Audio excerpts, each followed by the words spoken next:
ইদানিং আইনশৃঙ্খলা পরিস্থিতির অবনতি লক্ষ্য করা যাচ্ছে। বিভিন্ন স্থানে ছিনতাই, ধর্ষণের খবর শোনা যাচ্ছে। এসব ঘটনার প্রতিরোধের উপায় কি? দেখুন, আমরা মব জাস্টিস বা আইন হাতে তুলে নিতে নিষেধ করি। আবার একই সময় প্রচুর পরিমাণ আইনশৃঙ্খলা পরিস্থিতি অবনতি দেখা যাচ্ছে। সাধারণ মানুষ ক্ষিপ্ত হয়ে এ ধরনের অপরাধে যারা জড়িত হচ্ছে তাদেরকে গণধোলাই দিচ্ছে, তাদেরকে পিটুনি দিচ্ছে। কোনো কোনো ক্ষেত্রে মানুষ মারা যাওয়ার ঘটনা ঘটছে। তো কি করা উচিত? প্রথম কথা হলো যে আইনের শাসন যখন দুর্বল থাকে তখনই এই ধরনের পরিস্থিতি তৈরি হয়। সাধারণ মানুষ, আমি বলছি না যে তারা লেজ গুটিয়ে বা হাত পা গুটিয়ে তারা বসে থাকবে বাসায়। বরং এ ধরনের পরিস্থিতিতে সাধারণ মানুষ স্বপ্নজিত হয়ে বিভিন্ন এলাকায় অপরাধীদেরকে শনাক্ত করা, তাদেরকে ধরা, এটার জন্য তারা উদ্যোগ নিতে পারেন। বিশেষ করে মসজিদ ভিত্তিক উদ্যোগ হতে পারে যে মসজিদের এলাকাতে মুসল্লিরা নিজেরা ভাগ হয়ে পাহারাদারি করলেন দিনে রাতে। কারা এ সমস্ত করছেন তাদেরকে ধরে আইনের আওতায় নিয়ে আসা। তারা যদি ধরপাকড় করে পুলিশে সোপর্দ করেন তাহলে সেক্ষেত্রে বিচারের মুখোমুখি হতে পারে এবং অনেকটা আতঙ্কিত হয়ে যাবে অপরাধীরা যখন সবাই সতর্ক হবে। আমার মনে হয় এটা আশু সমাধান। আর স্থায়ী সমাধান তো সন্দেহভাবে আমাদের আইনের যে শাসন সেটাকে শক্তিশালী করে। একটা দেশ অস্থিতিশীল হলে আমরা সবাই ক্ষতিগ্রস্ত হব। সেই জায়গা থেকে আমাদের সবারই উচিত দায়িত্বশীল আচরণ করা। আর যদি আইন হাতে তুলে নেওয়ার মতো ঘটনা ঘটে তাহলে যেটা হবে যে আজকেই কোনো একটা পত্রিকা দেখলাম যে কোনো দম্পতি তারা কোনো একটা রিসোর্ট বা এরকম কিছু কুয়াকাটার দিকে সম্ভবত সেখান থেকে তারা বের হয়েছেন এবং তাদেরকে অবৈধ সম্পর্ককারী মনে করে গণপিটুনি দেওয়া হয়েছে। পরবর্তীতে জানা গেল তারা স্বামী স্ত্রী, তাদের কথাই তাদেরকে শুনতে দেওয়া হয়নি এবং তাদের কথা বিশ্বাস করা হয়নি। তো এইভাবেই সবাই যদি যার যার মতো করে বিচার করা শুরু করি আমরা, বা সবাই যদি আইন হাতে তুলে নিই তাহলে সেক্ষেত্রে অনেক অনভিপ্রেত ঘটনা ঘটবে এবং বিশৃঙ্খল হবে। এজন্য আইনশৃঙ্খলা পরিস্থিতির অবনতিতে আমরা এলাকায় পাহারাদারির ব্যবস্থা করতে পারি স্বপ্নজিত হয়ে। এতে আমরা সওয়াব লাভ করব, আল্লাহর কাছে আজরের আশায় করলে আমরা আজর পাবো, বিনিময় পাবো ইনশাআল্লাহ। সেই সাথে এটার একটা আশু সমাধানের পথ হতে পারে। বাহ্যত ধার্মিক, দাড়ি রাখেন, টুপি পাঞ্জাবি পরেন, এরকম অনেক ব্যবসায়ীও পণ্য মজুত করে বাজারে কৃত্রিম সংকট সৃষ্টির সঙ্গে জড়িত। এদের কারণে ধার্মিকদের প্রতি সমাজের মানুষের বিরূপ ধারণা তৈরি হয়। অনেকে দাড়ি টুপি নিয়ে ট্রল করেন। এ বিষয়ে আপনার সুচিন্তিত মন্তব্য কামনা করছি। দেখুন, যারা মুখে লম্বা দাড়ি, মাথায় টুপি, গায়ে পাঞ্জাবি এবং নামাজ রোজা করেও মানুষের অসুবিধা তৈরি হয় এরকম কোনো কাজ করেন অথবা কৃত্রিম সংকট সৃষ্টি করবার জন্য মজুতদারি করেন, তারা একাধারে বগধার্মিকতার পরিচয় দিচ্ছেন। অর্থাৎ লেবাস সর্বস্ব কোনো দিন ইসলাম নয়, বরং ইসলামটা পূর্ণাঙ্গ জীবন ব্যবস্থা, সেটা তারা হয়তো বুঝতে অপারগ, অথবা তাদের এই লেবাসটা শুধুই বাণিজ্যিক বা ব্যবসায়িক স্বার্থে। দুটির একটি নিশ্চয়ই, হয় তারা ইসলামকে বোঝেননি, তারা মনে করেছেন ইসলামটা পোশাকই একটা ধর্ম, এটি তাদের একটি ভুল ধারণা, অথবা এটা তাদের বাণিজ্যিক একটি টুল মাত্র।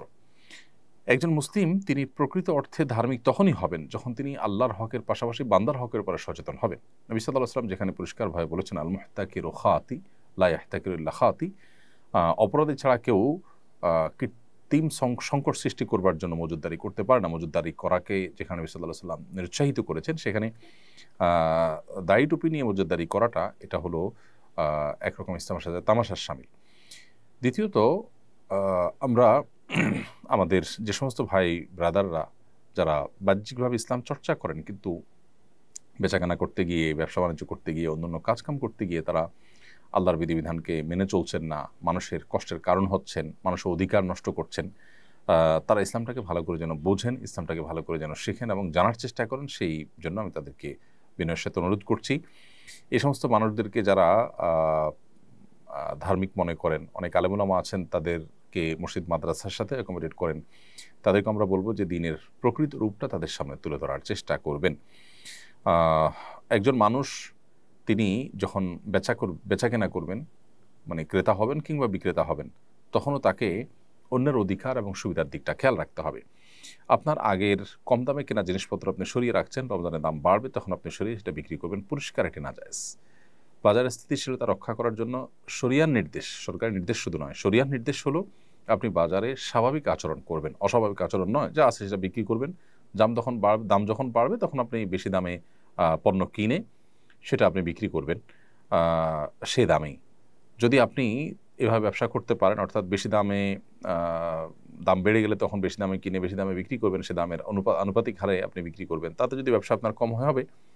কিন্তু যদি আপনি আগে থেকে মাল স্টক করে রেখে এরপর দাম বাড়ার পর বিক্রি করেন, তাহলে সেক্ষেত্রে এটা হবে কৃত্রিম সংকট সৃষ্টি করা। বিশেষ করে এই ধরনের মাল সরায় রাখার ফলে যে সংকট সৃষ্টি হয়, তার ফলেও দাম অনেক সময় বেড়ে যায়।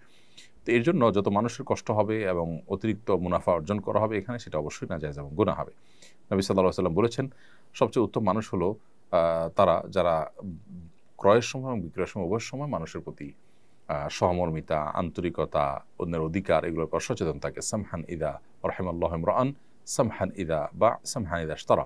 যখন সে বিক্রি করে তখনও সে আন্তরিক থাকে, বিনয়ী থাকে এবং অন্যের অধিকারের উপর সচেতন থাকে, এবং যখন ক্রেতা হয় তখনও সে একই রকমের মুড তার মধ্যে থাকে। অতএব দাড়ি টুপি নিয়েও যারা এই কাজগুলো করছে তারা ইসলামকে সঠিকভাবে বুঝতে পারেনি বলে আমাদের ধারণা। আল্লাহ তাদেরকে হেদায়েত দান করে আমরা দোয়া করছি।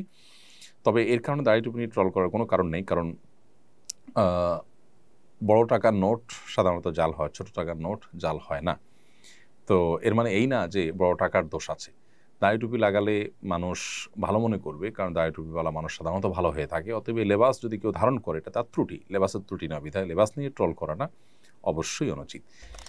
মোহাম্মদপুরে এক নারী পাবলিক প্লেসে ধূমপান করেন। এক ব্যক্তি বিষয়টির প্রতিবাদ করেন। বিষয়টাকে একদল মানুষ নারী নিগ্রহ হিসাবে আখ্যা দেন। প্রসঙ্গে স্বরাষ্ট্র উপদেষ্টা জানান, পাবলিক প্লেসে নারী পুরুষ কারো ধূমপান করা উচিত নয়। বক্তব্যের প্রেক্ষিতে এক শ্রেণীর মানুষ স্বরাষ্ট্র উপদেষ্টার পদত্যাগ চান। পুরো বিষয়টাকে ধর্মীয় সমাজ তত্ত্বের আলোকে ব্যাখ্যা করবেন বলে আশা করি।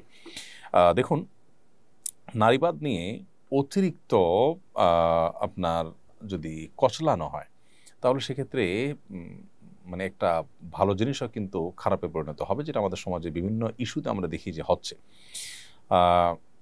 যেখানে একজন ধূমপায়ীকে প্রকাশ্যে ধূমপান করছেন, পাবলিক প্লেসে কেউ প্রকাশ্যে ধূমপান করলে সেটা তো ইটসেলফ একটা অপরাধ। দ্বিতীয়ত হলো, আপনি যখন রোজাদারদের আনাগোনা আছে এরকম জায়গায় ধূমপান করছেন, তাহলে একজন মানুষ তিনি পান আহার করবেন না, ধূমপান করতে চান না, তাহলে তার রোজার কি অবস্থা হবে? তাকে আপনি ক্ষতি করছেন।